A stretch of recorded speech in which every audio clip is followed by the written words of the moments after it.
မာနကန်နဲ့မနေ့ပြန်ထိုးခွင့်ရှိမယ်ဆိုရင်တော့ထိုးကျင်တယ်ဆိုပြီးဆိုလာတဲ့ဂျော်ရှွာပဲ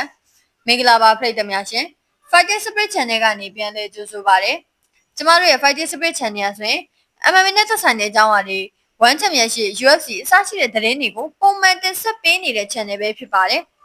ဒါကြောင့်ဗီဒီယိုမစခင်မှာကျမရဲ့ channel ကိုအရင်ဆုံး like and subscribe လုပ်ထားပြီး notification လေးကိုနှိပ်ထားဖို့တောင်းဆိုပါရနော်ဒါဆိုရင်ဒီနေ့ဗီဒီယိုလေးကိုစလိုက်အောင်ပါဂျော်ရှွာဘန်နဲ့မာနကတ်တို့ရဲ့အခင်းကျင်းအားဆိုရင်လက်ရှိမှာတော်တော်လေးကိုမှရုပ်လုံးပေါ်လာပြီလို့ပဲဆိုရမှာပါဂျော်ရှွာဘန်ကမကြသေးခင်ကပဲသူကမြန်မာမီဒီယာတွေနဲ့အင်တာဗျူးတွေကိုလှုပ်ဆောင်ခဲ့တာပါ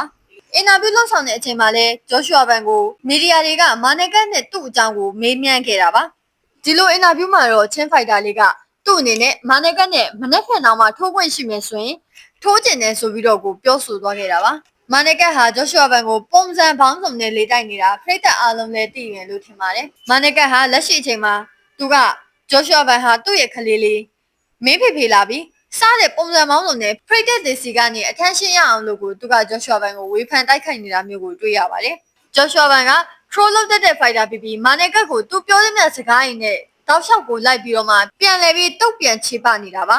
ဂျော့ရှွာဘန်ဟာမာနကတ်အနေနဲ့သူ့ကိုလုံးဝနိုင်မှာမဟုတ်ဘူးပြောချင်တာပြောပါစေစိတ်ဝင်စားဘူးဆိုပြီးတော့ကိုပြောဆိုသွားခဲ့တာပါဂျော်ရှွာဘန်ကပန်တိုဂျာနဲ့ပွဲမထုတ်ခင်တုန်းကသူကပန်တိုဂျာကိုရီးစားတယောက်လိုမျိုးသဘောထားတဲ့အကြောင်းစားလဲသူ့စိတ်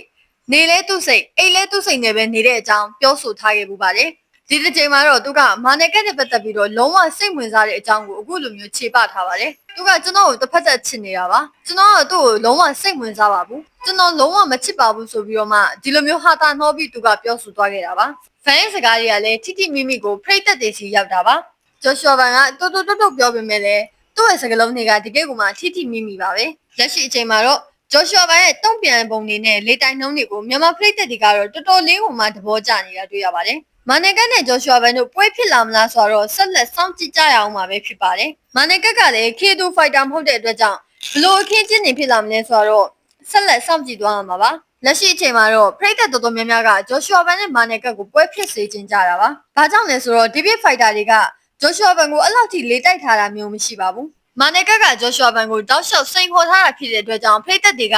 မာနကတ်ကိုပြန်ပြီးပြင်းစေချင်နေတာပါမာနကတ်ရဲ့စကေးတွေကလည်းဂျော်ရှွာဘန်စီမှာအလုပ်ဖြစ်မလားဆိုတော့စောင့်ကြည့်ကြရအောင်ပါဂျော်ရှွာဘန်ကဖေဖော်ဝါရီလမှာပွဲထိုးကျင်ပေမဲ့လည်းတွဲဆိုင်တွေအားလုံးကပြေသွားပြီပဲဖြစ်ပါတယ်ဒါကြောင့်မလို့ဂျော်ရှွာဘန်ရဲ့ပွဲကမတ်လဒါမှမဟုတ်ဧပြီလလောက်မှာပွဲဖြစ်လာဖို့ကတော့ရာခိုင်နှုန်းများပါတယ်ဘလို့လေဆက်လက်ဖြစ်လာမလဲဆိုတော့စောင့်ကြည့်သွားမှာပါဗီဒီယိုကိုကျမနဲ့တူအဆုံးထိ like ကြည့်ရှုပေးခဲ့ကြတဲ့အတွက်အားလုံးကိုကျေးဇူးတင်ပါတယ်